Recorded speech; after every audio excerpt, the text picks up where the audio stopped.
Okay, thank you for joining us for this special edition webinar.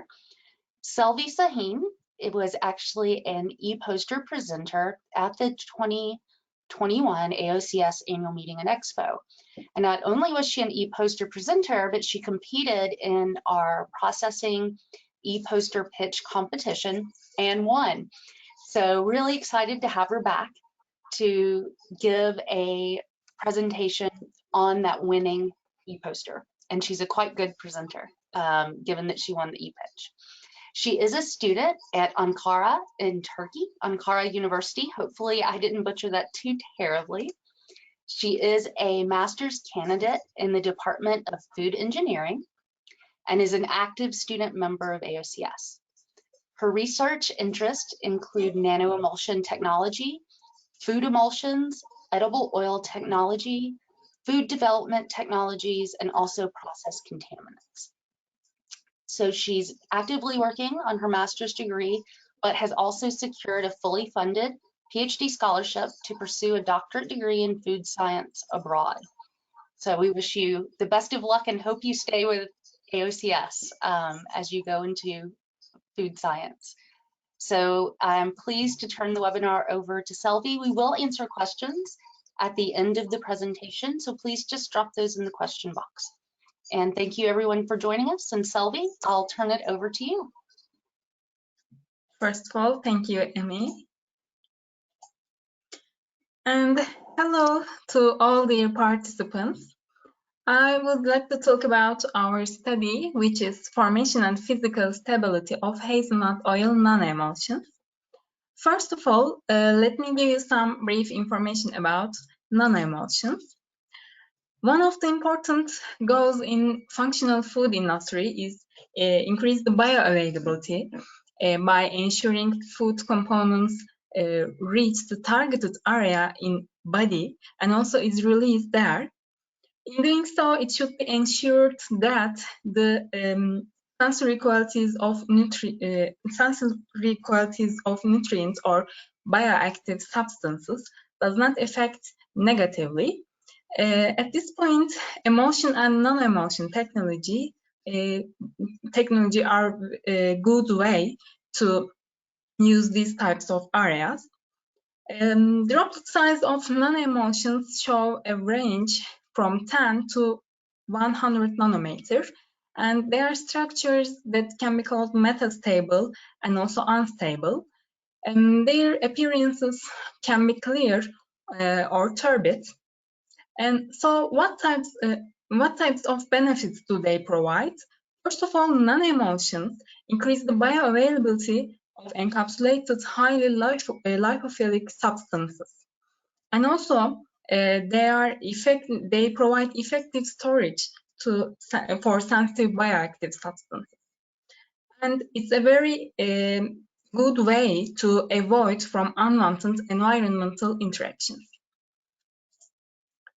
Nanoemulsions, especially these types of nanoparticle structures, can be produced by, in generally, two approaches. One is top-down approach, which is a mechanical process. In this approach, small particles can be formed by various size reduction processes. On the other hand, the other one is bottom-up approach. In this method, small particles can be formed by spontaneous assembling of small particles like lipids and also proteins. As I mentioned before, there are main ways to produce nanoemulsions. In general, two ways is good for this. One is oil and water nanoemulsions, which is a system of oil droplets dispersed in an aqueous phase, as you can see. And the other one is water in oil nanoemulsions, which is a system of water droplets dispersed in the oil phase. So how can nanoemulsions be produced? Nanoemulsions can be produced using low and high energy methods that differ according to the efficiency, such as ease of application, low equipment, and processing cost, suitable particle size, and stability obtained. There are two ways to produce nanoemulsions. One is low energy methods, which are isothermal methods and thermal methods, and the other one is high energy methods, namely sonication methods, microfluidizer methods, which we used in our study, and high pressure valve homogenizer methods. So let's look at the previous studies which are inspiring our works. Wang et al. Prepared and encapsulated oil and water emulsions of different sizes in order to improve the anti-inflammatory effects of curcumin. Thus, it was observed that the curcumin carrying capacity of oil and water emulsions was increased.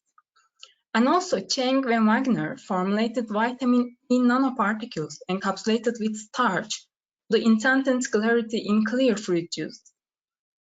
And nanodispersions containing carotene were prepared in the study conducted by Ribeiro to increase the bioavailability of carotenoids in the digestive system and to improve their solubility in aqueous systems.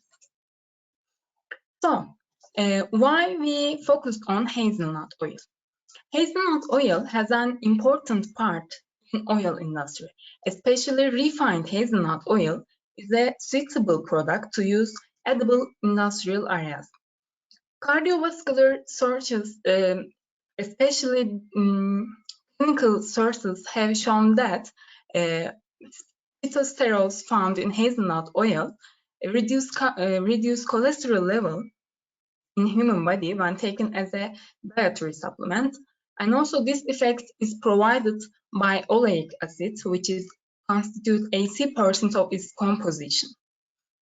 And we can add a more concrete reason, which is the common use in different industrial areas, such as cake industry, biscuit industries, and also using as a cooking oil.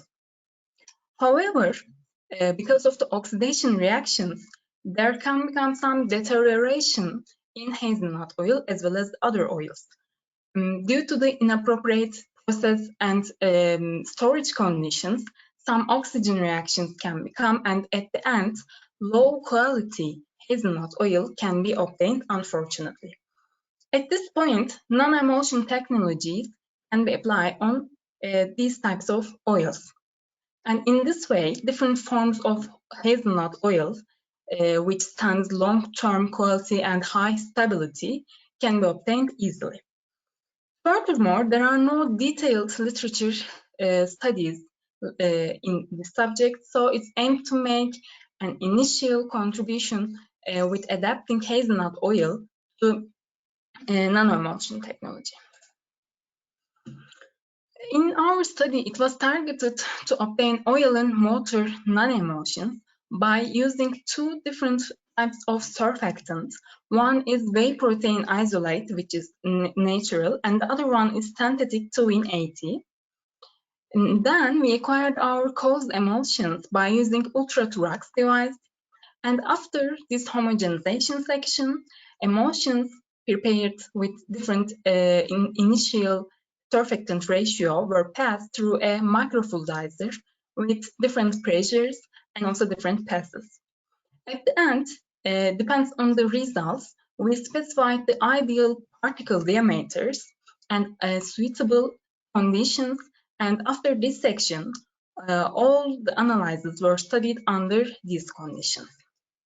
And also environmental conditions effects on nanoemulsions were specified in our study. So I would like to give you some detail about our methods. First of all, we prepared our emulsions, oil in water emulsions, with using 10% of oil phase, which is hazelnut oil, and the other part is 90% of water phase, includes buffer solution and emulsifiers. As I mentioned before, two different forms of surfactants. And we prepared these emulsions with different surfactant concentration from 0.5% to 8%. And these emulsions homogenizate for 2 minutes in the ultra-thorax device. After that, we these emulsions were passed through a microfluidizer with different pressures from 4 kpsi to 14 kpsi and different passes from 1 pass to 7 passes. And we measured their droplet size and zeta potential values. To specify the effects of environmental conditions, we studied 4 parameters: pH, temperature, salt concentration, and the combination of temperature and salt concentration. First of all, for the pH application, we adjusted the emulsions, different pH values from 2 to 8 with using sodium hydroxide and hydrochloric acid. And we kept these emulsions to specify the changes. And the other parameter was temperature. For this section, emulsions were prepared freshly again, and we kept these tubes in different temperatures from 30 to 90 degrees Celsius in a hot water bath for 30 minutes each. For the salt concentration, emulsions which prepared fresh again, prepared with different sodium chloride concentration from 0 to 500 micromolar. And we adjust these sodium chloride concentration with using sodium chloride stock solutions. For the temperature and sodium chloride combined analysis, again, we prepared our emulsions freshly, and when we prepared our emulsions, we adjust the sodium chloride concentration 100 to 50 micromolar, and then we kept these tubes at different temperatures from 30 to 90 degrees Celsius. For the in vitro digestion analysis, we prepared our fresh emulsions consisting of a water phase containing 2% emulsifier and an oil phase containing 10% hazelnut oil using Tween AT and whey protein emulsifiers. During the preparation phase, 12 kpsi pressure was applied, and after 5 passes, the emulsions were collected. And then this section, we applied our most phase and stomach phase analysis with using appropriate enzymes in the laboratory condition. And after that, for the intestine phase, we used pH state system, and digestion of the fat phase in the emulsion was determined by calculating the release level of free fatty acids over the spent sodium hydroxide during the small intestine phase. And depends on the sodium hydroxide expenditures, we determined free fatty acid release with using this formula. So let's look at our results. First of all, effects of microfluidization condition. When you look at the graph, you can see the increase in the applied pressure and the number of passes provides a reduction in the droplet size. But on the other hand, when we look at the 12 kpsi pressure and also 14 kpsi pressure, they were similar. They showed as similar particle diameters. So we decided to use 12 kpsi pressure. And similarly, 5, 6, and 7 passes were demonstrate as similar particle diameters. And again, we decided to use 5 passes in our studies. For the effects of emulsifier type and concentration results, when we look at the nanoemulsions which prepared by whey protein isolate, we can see the saturation at 1% emulsifier concentration. On the other hand, Tween 18 nanoemulsions showed us a saturation at 2% emulsifier concentration. Depends on these results, we decided to use for ideal concentration as 2%. When we look at the environmental conditions effects, we can say we saw the most effective results at pH differences, especially non-emulsions, which were prepared by whey protein isolate, showed an physical instability, as you can see, at isoelectric point, which is a characteristic feature of amino acids. At this point, on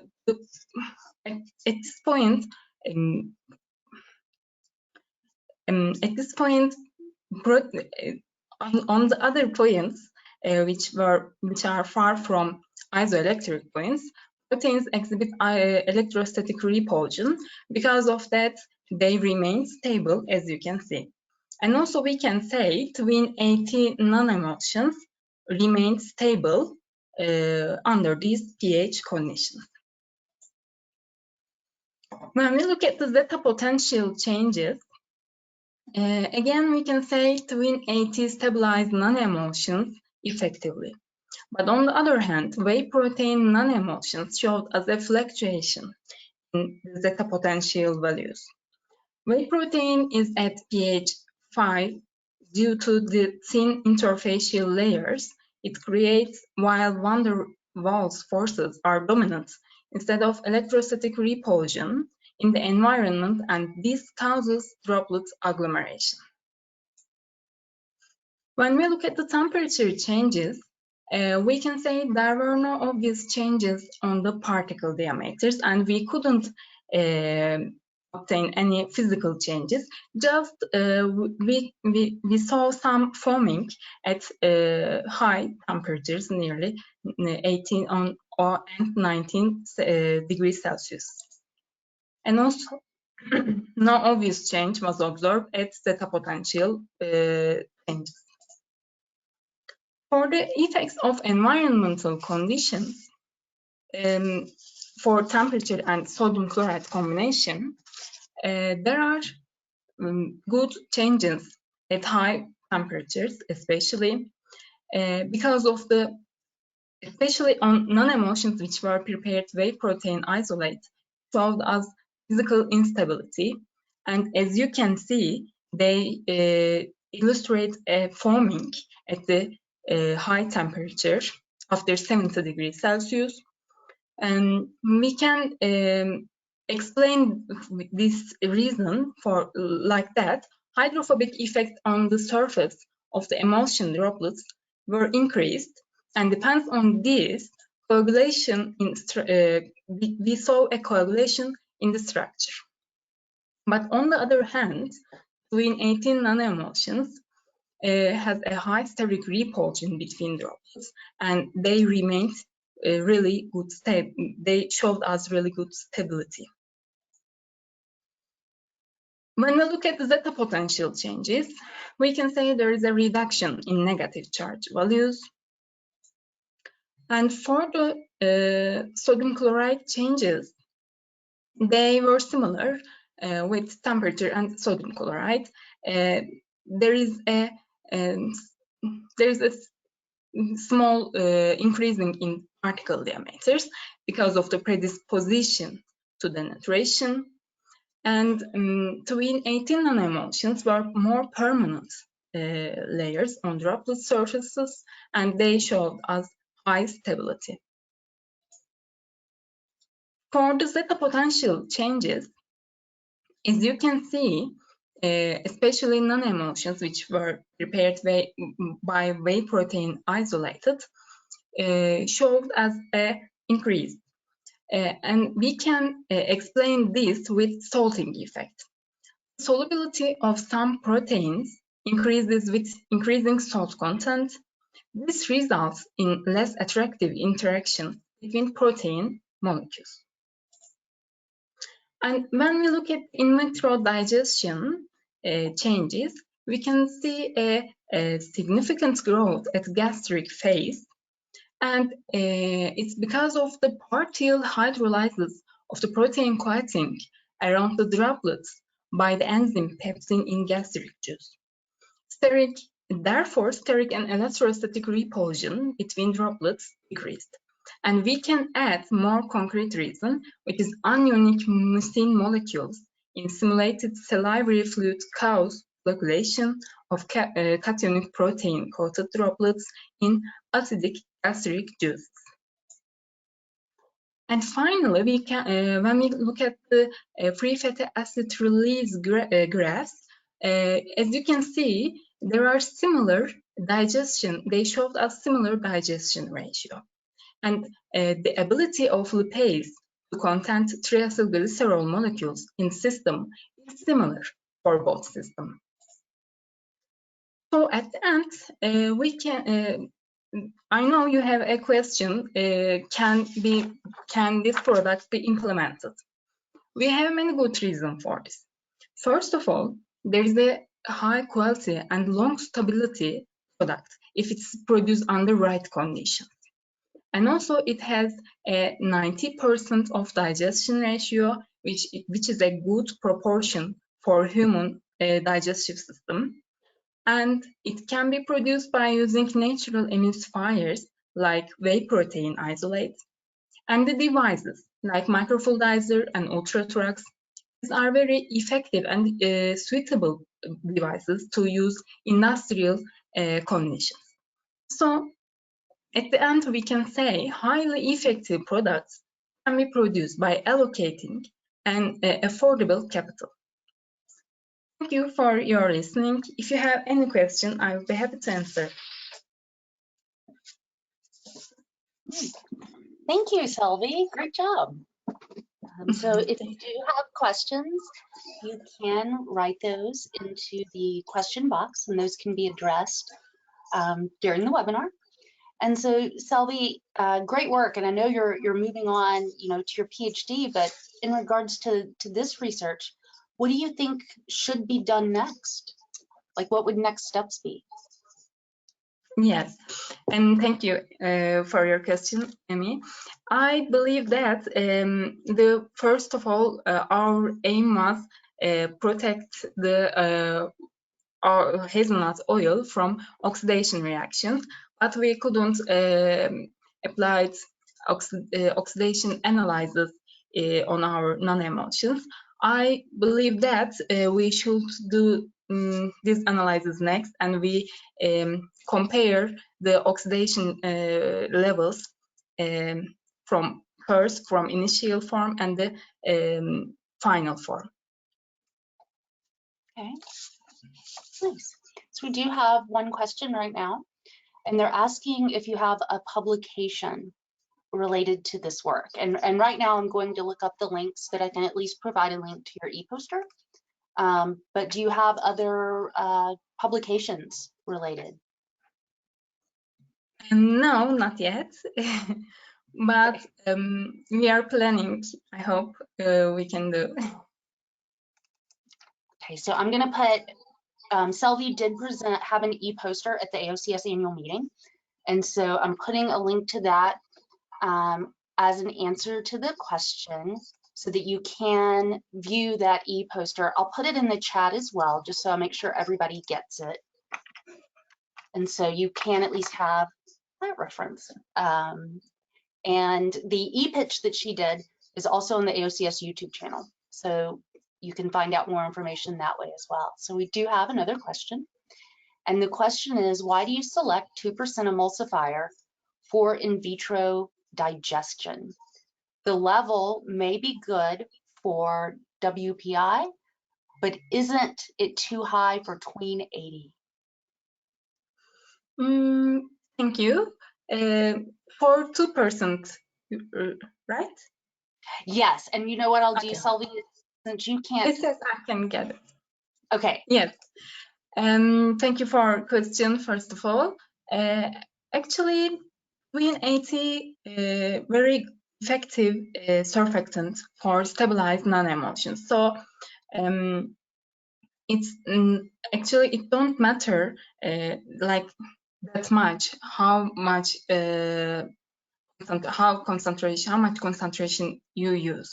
Actually, we focused especially whey protein isolates in our study, and we try to make whey protein isolate nanomulsions good and stable as much as Tween ATs. So I can explain it like this. Tween ATs showed us very good stability at nearly all concentrations. So that was not our focus point. That was whey protein isolate. So because of that, we try to make them similar. Like that. I hope. Yeah, sure. And of course, if you have a clarifying question to that answer, you please feel free to write that in, and we'll be happy to address that. So if we see if there's clarification needed, I think you did a great job, but we have another question. Is nanoemulsion more effective than microemulsion? Thank you. Actually, I have no any experiment about microemulsions, but I believe that nanoemulsions are more effective than the other forms. I should check this again. Sure. Okay, well, right now I'm not seeing any other questions. So thank you, Selvi, for giving the presentation. And of course, thank you for everyone for attending. And you will get a copy of the recording as well as an attendance certificate via email tomorrow. So be on the lookout for that. But thank you again, Selvi, and I hope everyone has a wonderful day or evening, depending upon where you are in the world. Thank you very much. All right, take care, everyone.